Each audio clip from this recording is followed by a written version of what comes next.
Bonjour à tous. Dans notre monde moderne, nous sommes littéralement entourés d'objets basés sur l'électronique. Pour ceux qui veulent réparer des appareils tombés en panne ou créer de nouveaux objets par eux-mêmes, il est recommandé d'acquérir de bonnes notions dans ce domaine. Mais pour apprendre et pratiquer l'électronique dans de bonnes conditions, il est nécessaire de posséder un minimum de matériel. Hélas, ce matériel peut être coûteux. Et c'est un frein pour ceux qui ont des petits moyens, comme les jeunes qui veulent apprendre, ou les moins jeunes qui débutent et ne veulent pas investir d'emblée dans du matériel onéreux. Dans cette série Matériel bon marché, nous essaierons de dénicher du matériel de base pour un prix modique. Ces appareils sont souvent basiques. Ils ne plairont pas à des professionnels à cause de leurs limites. Mais ils rendront de bons services pour les amateurs débutants qui ont des exigences plus modestes. L'appareil que nous allons tester aujourd'hui est un petit générateur de fonctions en kit, disponible pour 5 € environ. C'est un prix très bas. Ce produit, c'est le kit générateur de fonctions XR 2206. Le kit doit son nom au circuit intégré XR 2206 qui est la base de ce montage. C'est un circuit ancien qui date des années 70. Il est bien connu des électroniciens car il a beaucoup servi à construire des générateurs de fonctions, que ce soit des modèles commerciaux ou des réalisations amateurs. Aujourd'hui, ce circuit mythique est un peu dépassé. Mais au prix où est proposé le kit, on peut dire qu'il conserve quelques arguments intéressants, au moins sur le papier. Mais qu'en est-il en pratique ? Ce kit est-il un mauvais gadget ou, au contraire, un appareil utile ? C'est le sujet de cette vidéo. Avant de commencer, je tiens à préciser que nous avons réalisé cette vidéo en toute indépendance, avec un kit acheté dans le commerce et payé avec nos deniers. Ce n'est donc pas un placement de produit. Nous n'avons aucun lien avec son fabricant ou ses distributeurs. Alors, peut-être que je devrais commencer par expliquer à quoi sert un générateur de fonctions. Pour résumer, un générateur de fonctions est un appareil qui génère un signal électrique répétitif. Ce signal peut être utilisé pour tester un circuit électronique et étudier son fonctionnement. Par exemple, imaginons que vous ayez un amplificateur hi-fi en panne. L'appareil s'allume, mais le son ne passe plus sur une voie. En injectant un signal à l'entrée, on peut suivre le trajet du signal tout au long du circuit avec un appareil de mesure pour repérer dans quel composant le signal s'interrompt, ce qui indiquera quel composant est en panne. On peut aussi l'utiliser pour étudier le comportement des composants dans un montage. Par exemple, étudier le comportement des filtres à différentes fréquences. C'est quelque chose que l'on fait typiquement quand on veut apprendre l'électronique. Un générateur de fonctions propose différentes formes de signaux qui seront utiles dans différents cas de figure. Le kit XR 2206 propose 3 formes d'ondes: signal carré, triangulaire et sinusoïdal, et un choix de fréquences qui vont de 1 Hz à 1 MHz. Voyons maintenant à quoi ressemble le kit. Le produit est présenté dans une pochette qui tient dans une simple enveloppe. Il se compose de plusieurs éléments. Un boîtier en matière plastique transparent composé de faces assemblables. Un circuit imprimé double face de bonne qualité. Un circuit intégré XR 2206 avec son support. Quelques composants passifs: condensateur, potentiomètre, bornier et résistance. Une fois assemblé, le générateur ressemble à cela. Passons maintenant à l'assemblage. Comme toujours, avant d'assembler un produit en kit, il vaut mieux se renseigner un minimum sur le web avant de se lancer. Nous avons donc exploré ce qu'on pouvait trouver sur le kit, tant des commentaires d'acheteurs sur les sites de commerce en ligne que de passionnés qui parlent du produit. Et la première chose que l'on peut dire, c'est qu'il paraît souhaitable de faire quelques modifications d'emblée, à la fois pour faciliter son assemblage et pour rendre son fonctionnement meilleur. Cela ne nous surprend pas outre mesure, il nous paraît concevable qu'à ce niveau de prix, il ne faut pas s'attendre à un produit parfait.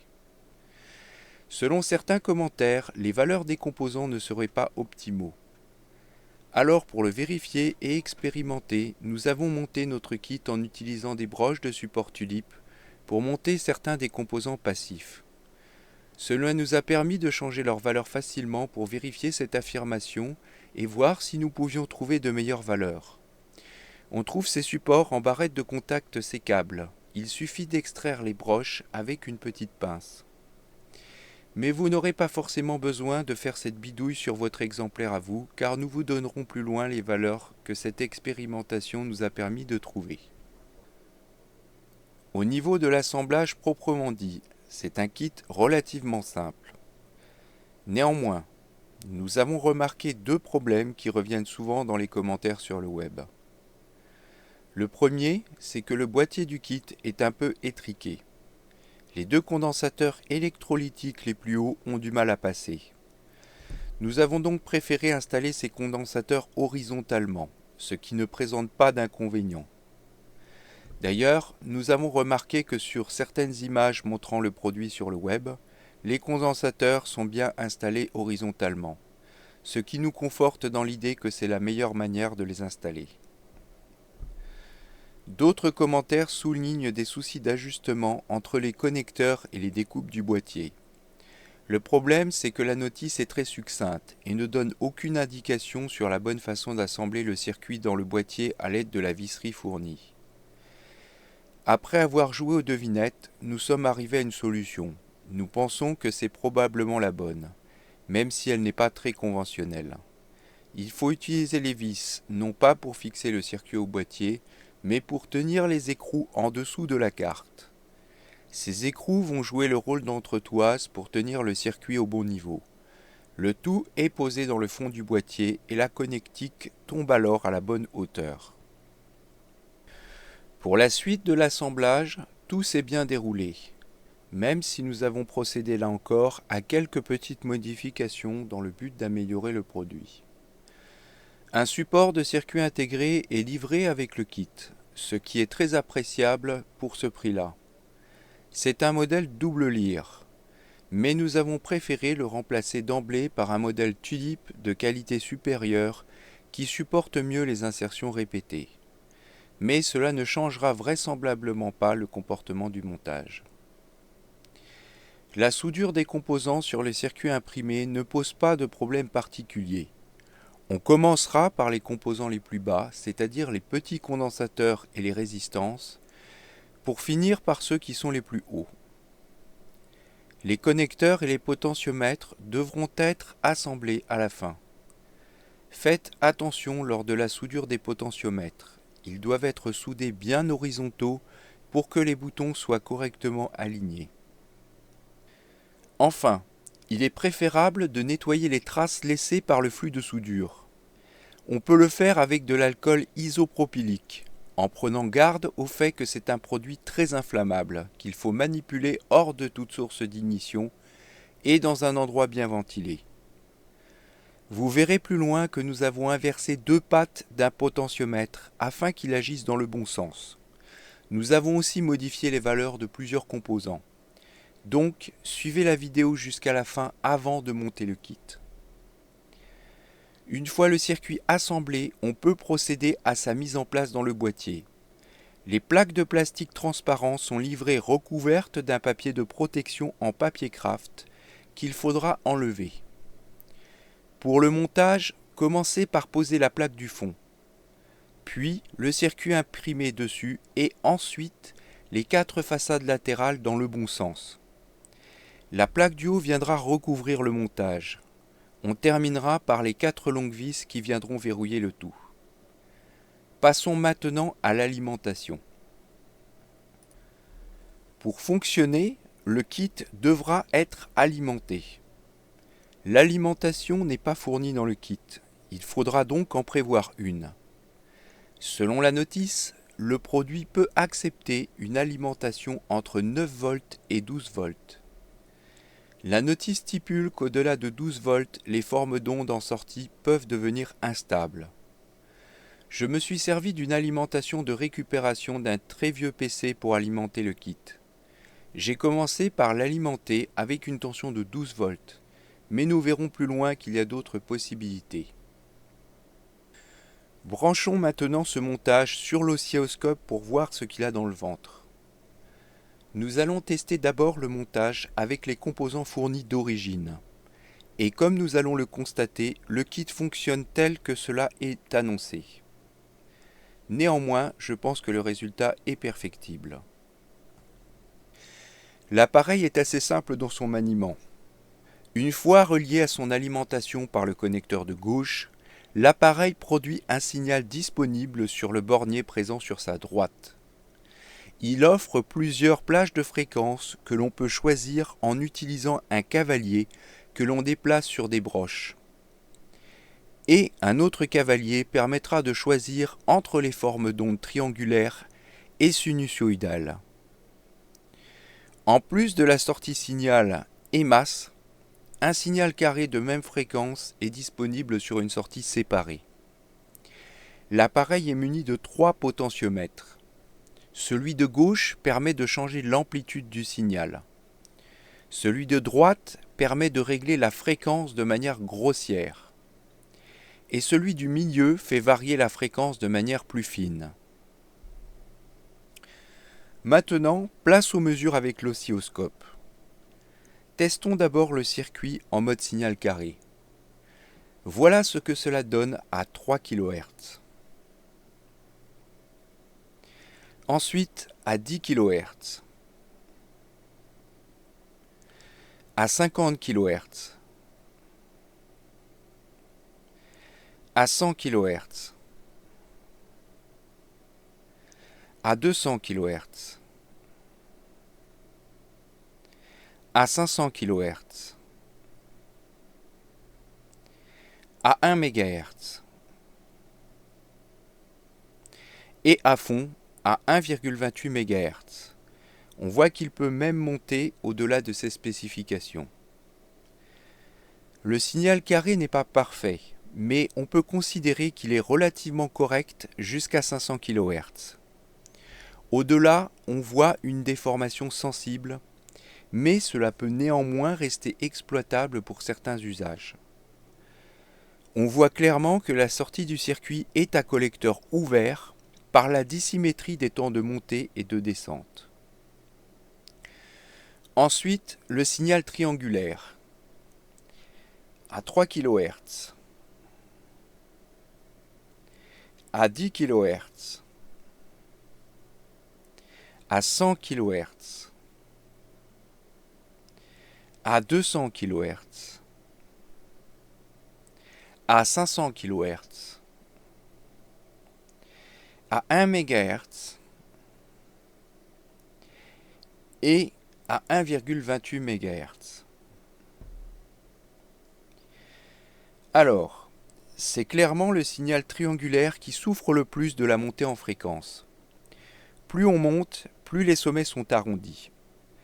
Il restera cependant exploitable dans les fréquences audio. Beaucoup d'amateurs n'en demanderont pas plus.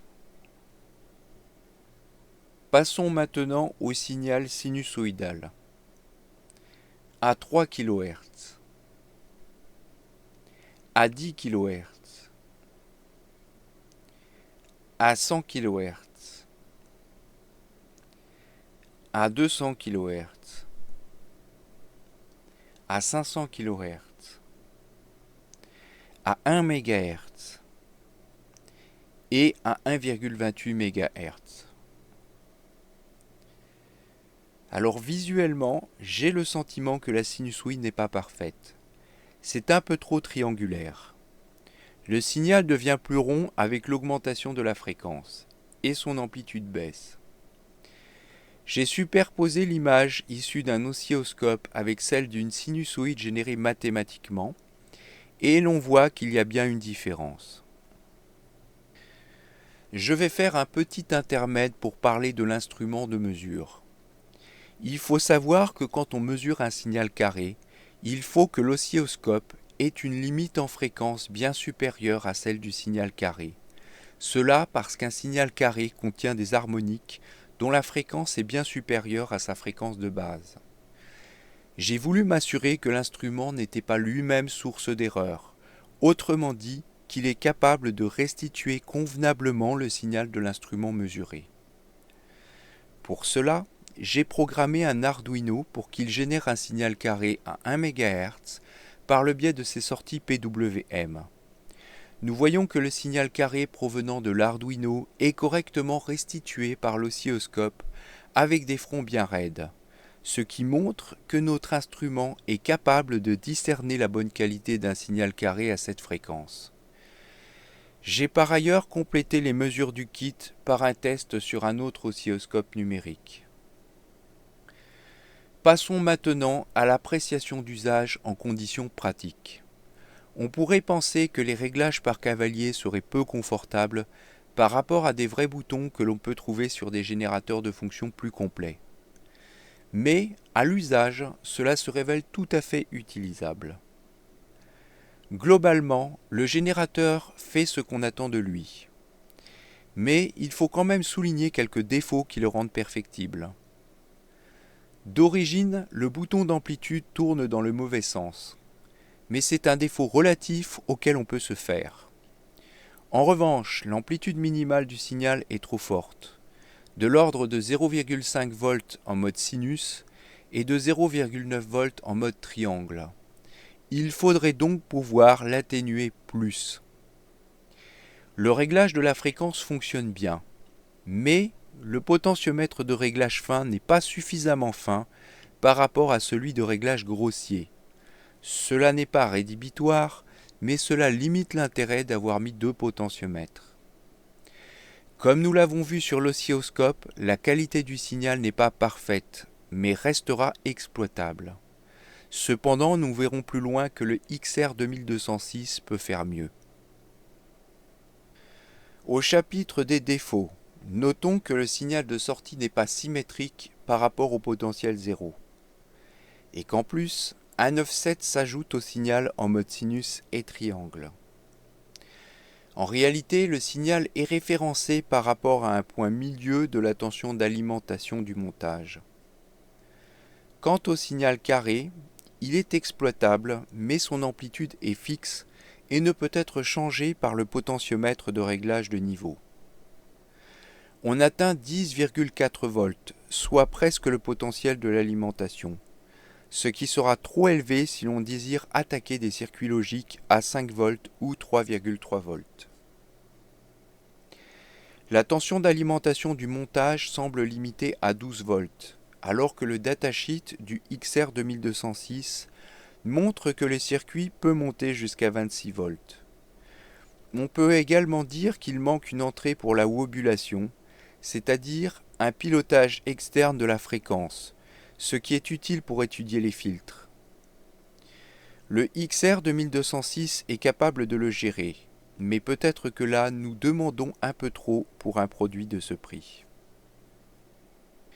Si l'on s'en tenait là, le bilan serait mitigé. Bien sûr, il s'agit d'un produit à bas prix. On ne peut pas se montrer trop exigeant à ce prix-là.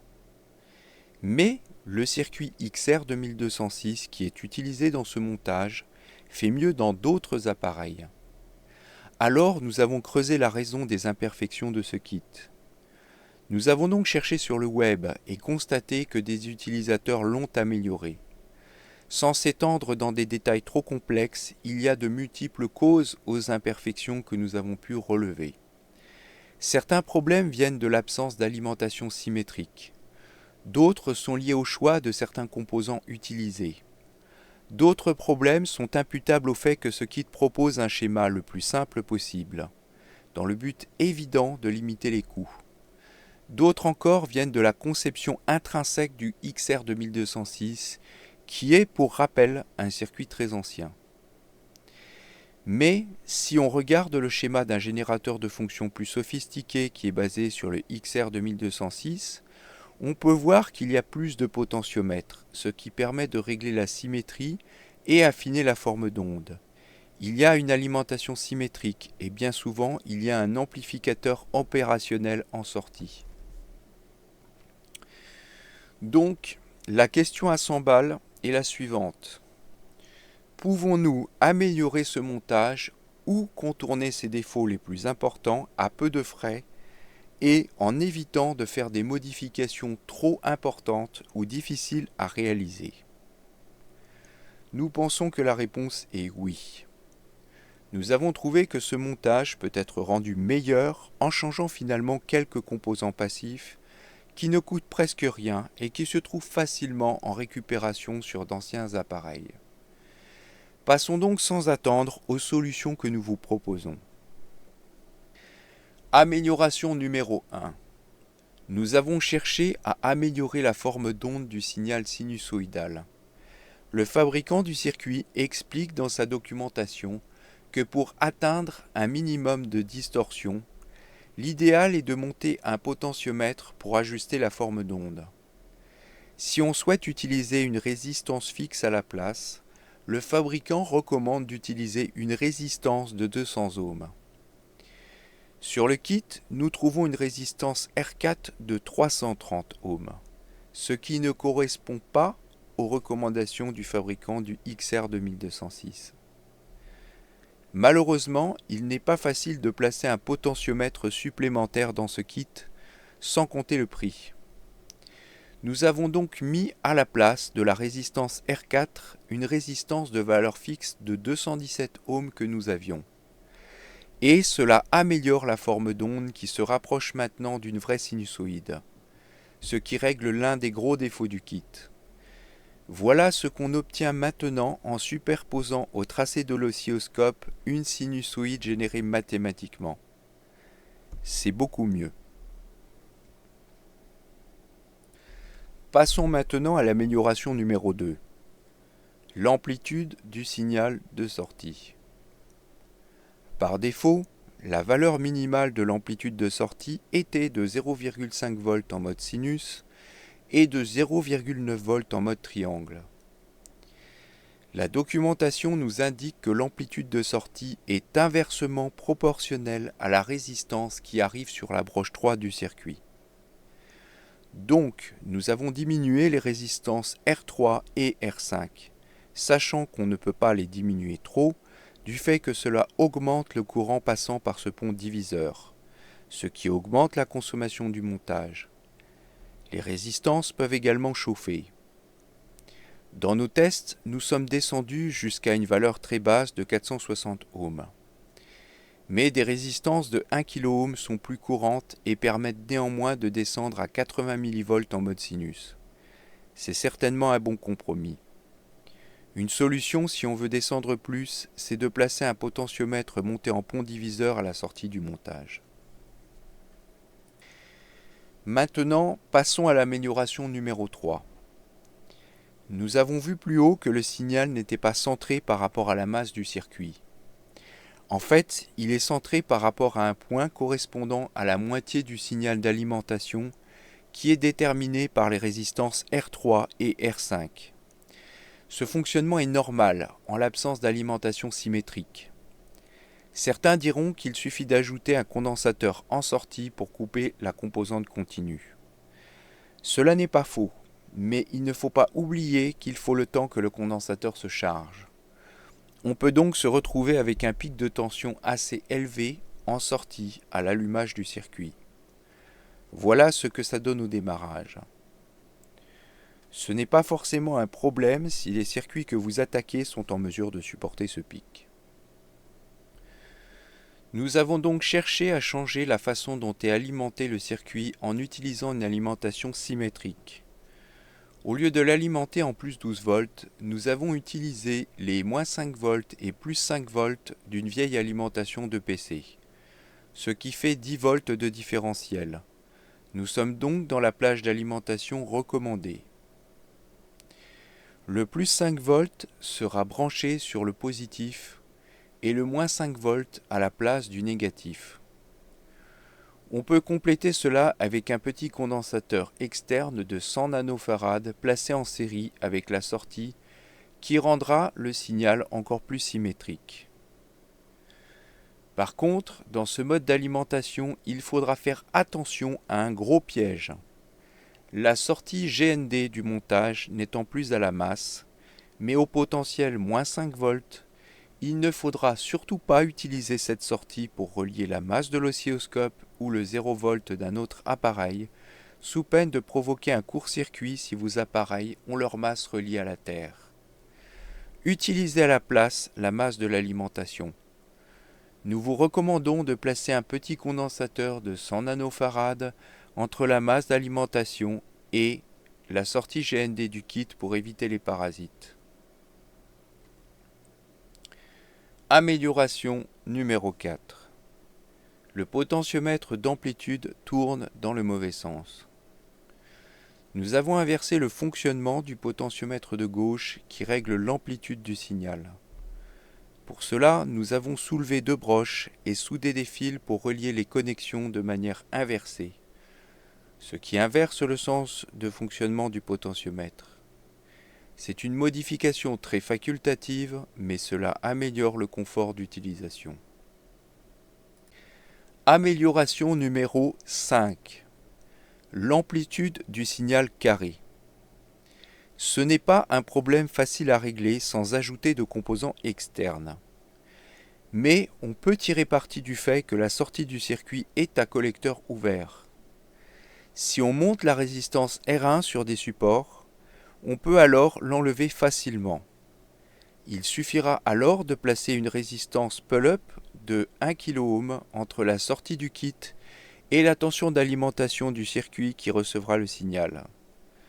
Dans ce mode de fonctionnement, vous ne devrez pas utiliser une alimentation symétrique pour éviter d'avoir une composante négative.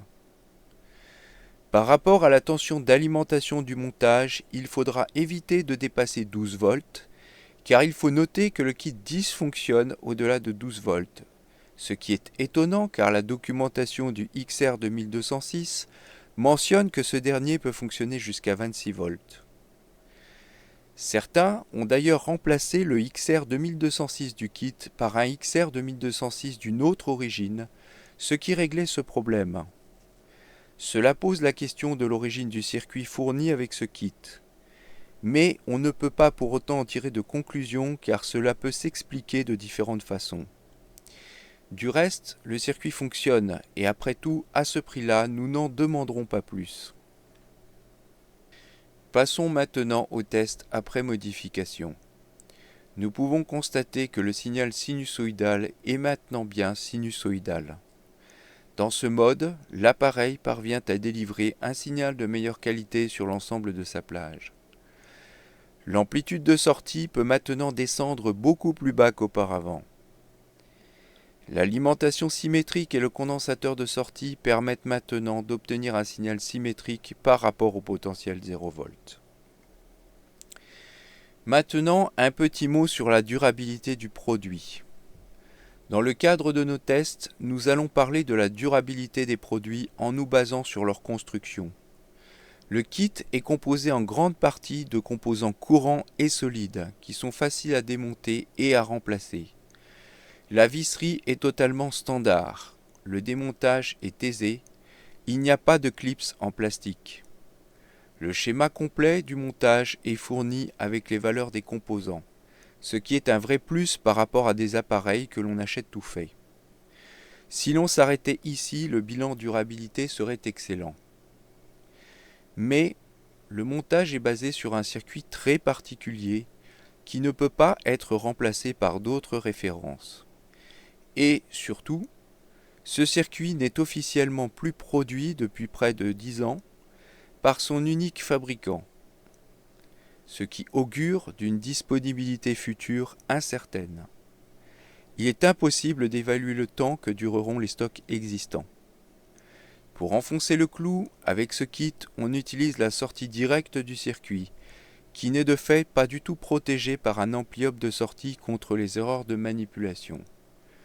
Pour faire durer ce montage, il faudra prêter attention à l'usage, à ne pas faire d'erreur de manipulation dans les connexions. En conclusion, je dirais que malgré les quelques modifications que demande ce kit pour corriger certains défauts et les quelques astuces qu'il faudra employer pour l'utiliser, ma conclusion finale est plutôt positive. Pour un prix défiant toute concurrence, quelques menus composants de récupération et un peu d'astuces, vous pouvez obtenir un petit générateur de fonctions tout à fait fonctionnel et suffisant pour une utilisation amateur. Il pourra rendre de bons services à ceux qui veulent apprendre. Au passage, si vous connaissez d'autres produits qui rentreraient dans cette catégorie et qui méritent qu'on en parle, faites-moi en part dans les commentaires. Pour finir, voici une petite communication commerciale pour aider notre chaîne. Je vous parlerai d'un jeu vidéo de notre création. Ce jeu s'appelle Black Voxel. Il s'agit d'un jeu de type sandbox se déroulant dans un univers futuriste. Il est centré sur l'industrie et l'automatisation. Vous pouvez acquérir une licence du jeu en utilisant le lien fourni dans la description. Ce lien vous permettra de profiter d'une offre promotionnelle sur le jeu. N'hésitez pas aussi à en faire profiter vos amis. Voici maintenant une très courte vidéo montrant quelques images du jeu.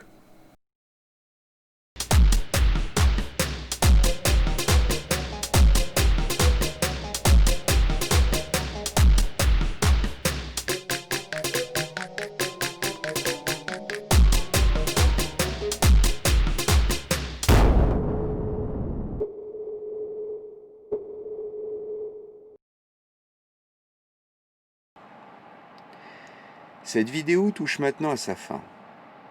N'oubliez pas de vous abonner si vous ne l'avez pas encore fait et surtout d'activer la petite cloche pour recevoir une notification quand nous allons faire de nouvelles vidéos.